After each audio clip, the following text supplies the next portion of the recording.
balik lagi.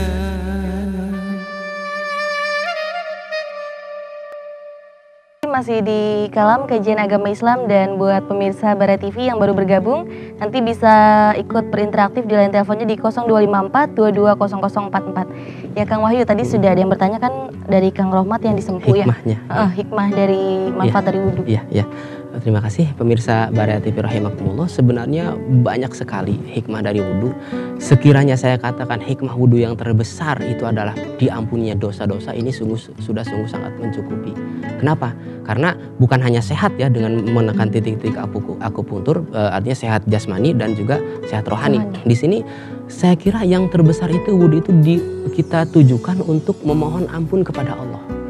Jadi hadis yang pernah saya sampaikan di pertemuan pertama tentang wudhu, bahwasanya barang siapa yang menyempurnakan wudhunya dan seterusnya kemudian dia sholat 2 rakaat, maka akhir hadis itu kharaja min dzunubi kayauma waladatuhu, dia akan keluar dari dosanya sebagaimana seperti baru dilahirkan oleh ibunya. Nah, saya juga pernah katakan ketika kita membasuh tangan akan keluar dosa-dosa kita bersama tetesan air dari kuku ini. Artinya apa? Ini harusnya kita pahami sebagai apa? Khobariyah lafzon insya'iyah maknan, artinya ini kalimat berita tetapi harus dipahami sebagai kalimat perintah. Jadikan wudhu kita sebagai sarana untuk bisa mengalirkan dosa-dosa kita bersama air. Begitu. Kenapa? Karena pengaruh dosa ini dalam kejiwaan sungguh sangat luar biasa. Orang yang berdosa ini benar-benar akan merasa dikejar-kejar. Dia takut akan sesuatu yang sebenarnya tidak nyata, tidak real, gitu kan? Dan dia juga merasakan tidak tenang dalam hidupnya. Nah, dengan berwudu dia mendapatkan ketenangan dan dia siap untuk menghadap Allah Subhanahu wa taala. Demikian. Nah, ya, terima kasih pemirsa Bara TV rahimakumullah.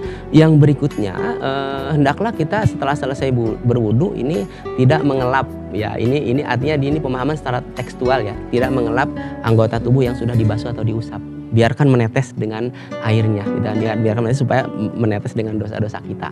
Tapi ini adalah pemahaman tekstual ya. Kalau misalkan terlalu menyulitkan ya tidak apa-apa untuk dilap ya. Artinya hanya makruh saja. Bahkan ada yang mengatakan juga tidak makruh, mazhab Hambali kalau tidak salah. Nah, kemudian juga tidak boros dalam menggunakan air. Walaupun berwudu di lautan sekalipun, di sini hendaklah tidak boros dalam menggunakan air. Nah, dan berikutnya yang terpenting adalah pemirsa Bara TV rahimakumullah, setelah kita selesai berwudu, kita membaca syahadat.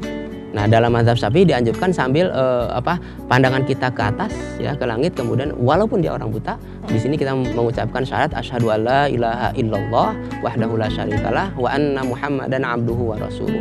Barang siapa yang mengucapkan ini, maka akan terbuka untuknya 8 pintu surga. Nah, Imam Tirmidzi kemudian melanjutkan dengan Allahumma ja'alni minat tawwabin wa ja'alni minal mutatahhirin dalam hadis At-Tirmidzi. Nah, dalam hadis lain Muslim juga kemudian menambahkan membaca subhanakallahumma wa bihamdika asyhadu an la ilaha illa anta astaghfiruka wa atubu ilaik. Nah, barang siapa yang kemudian membaca subhanakallahumma wa bihamdika asyhadu an la ilaha illa anta astaghfiruka wa atubu ilaik, ini coba kalau kita perhatikan kata-kata terakhir adalah astaghfiruka. Artinya aku mohon ampun kepadamu dan aku bertaubat kepadamu.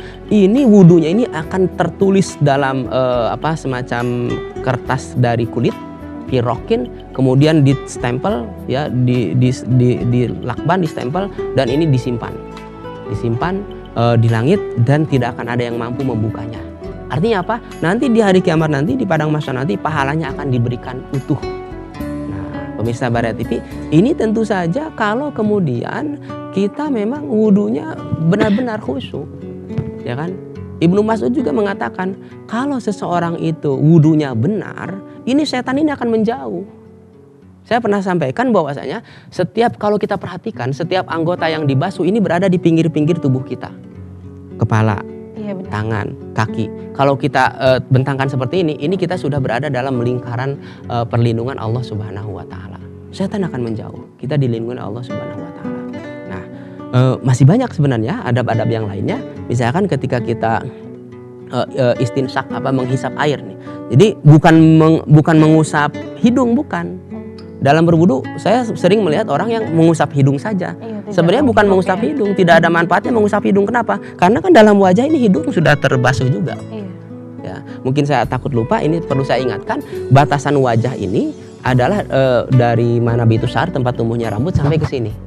Nah, kalau mau kita lebihkan ke sini, ini namanya gurroh. Gurroh itu melebihkan. Kalau ini melebihkan dari ini ke sini ke siku, melebihi siku dan melebihi mata kaki, ini namanya tahjil. Ini apa manfaatnya? Kita nanti di hari kiamat akan bersinar. Ini akan bersinar. Ini akan bersinar. Ya kan? Nah, Rasulullah pernah ditanya, ya Rasulullah, bagaimana Anda bisa mengenali umat Anda padahal mereka hidup jauh di zaman setelah Anda? Kata Rasulullah, bagaimana sekiranya ada kumpulan kuda hitam, kemudian tiba-tiba ada kuda putih di salah satu itu? Terlihat tidak? Jelas terlihat ya Rasulullah. Nah, begitulah saya mengenal umat saya. Nah, ada satu hal yang ingin saya sampaikan di sini untuk ibu-ibu, karena ini tidak wajib dibasuh, ini berarti termasuk aurat. Hendaklah membeli mukena yang ada tutup sampai sini. Ini jangan terbuka dalam sholat di sini. Dagunya jangan sampai terbuka dalam sholat ini, karena menjadi aurat. Jadi kalau yang paham membuat mukena pasti ada yang kesininya. Nah, tolong nanti dibeli yang mukena seperti itu ya, mungkin. Ya, baik Kang Ustadz, nampaknya kan kita banyak sekali ya yang harus kita bahas, tapi waktu jualan yang sudah memisahkan bisa mungkin diberikan kesimpulan buat pemirsa di rumah. Ya, terima kasih pemirsa Baria TV rahimakumullah. Kalau boleh saya menyimpulkan, yang pertama, hendaklah wudhu kita jadikan sebagai sarana pensucian diri kita di hadapan Allah Subhanahu wa taala. Oleh karena itu diperlukan etika kita, adab kita di hadapan Allah Subhanahu wa taala, sehingga Allah pun akan menerima ibadah wudhu kita. Yang kedua, barang siapa yang dalam wudhunya hadir hati, insya Allah nanti dalam sholat pun dia akan hadir hati. Dan yang ketiga, wudhu yang benar ini akan menjauhkan kita dari godaan setan, sehingga ketika kita menghadap kepada Allah Subhanahu wa taala, kita sudah benar-benar siap untuk menerima limpahan rahmat dari Allah Subhanahu wa taala. Demikian, saya mohon maaf apabila ada yang kurang berkenan. Walafu minkum. Wassalamualaikum warahmatullahi wabarakatuh. Waalaikumsalam warahmatullahi wabarakatuh. Ya, pemirsa Baria TV, kesimpulan dari tema kita pada malam hari ini menjadi penutup perjumpaan kita di Kalam episode kali ini. Jangan lupa terus saksikan Kalam yang nanti hadir setiap hari Selasa pukul 20 waktu Indonesia Barat hanya di Baria TV, TV Kebanggaan Banten. Semoga tayangan ini bisa bermanfaat bagi kita semua dan bisa menjadikan kita makhluk yang lebih baik lagi, insya Allah, amin. Sekian dari saya, Rita Darmayanti, dan kru yang bertugas undur diri. Jangan lupa terus saksikan Kalam. Wassalamualaikum warahmatullahi wabarakatuh.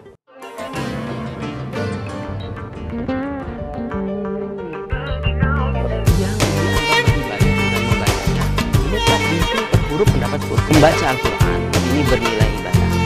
Mempelajarinya Allah janjikan sangat mudah. Hanya tidak ada alif sekarang. Tafsir Al-Jalalain sendiri, Alif Lam Mim itu penafsirannya adalah wallahu a'lam bimurad. Jadi hanya Allah yang tahu tentang apa yang dikehendaki dengan Alif Lam Mim.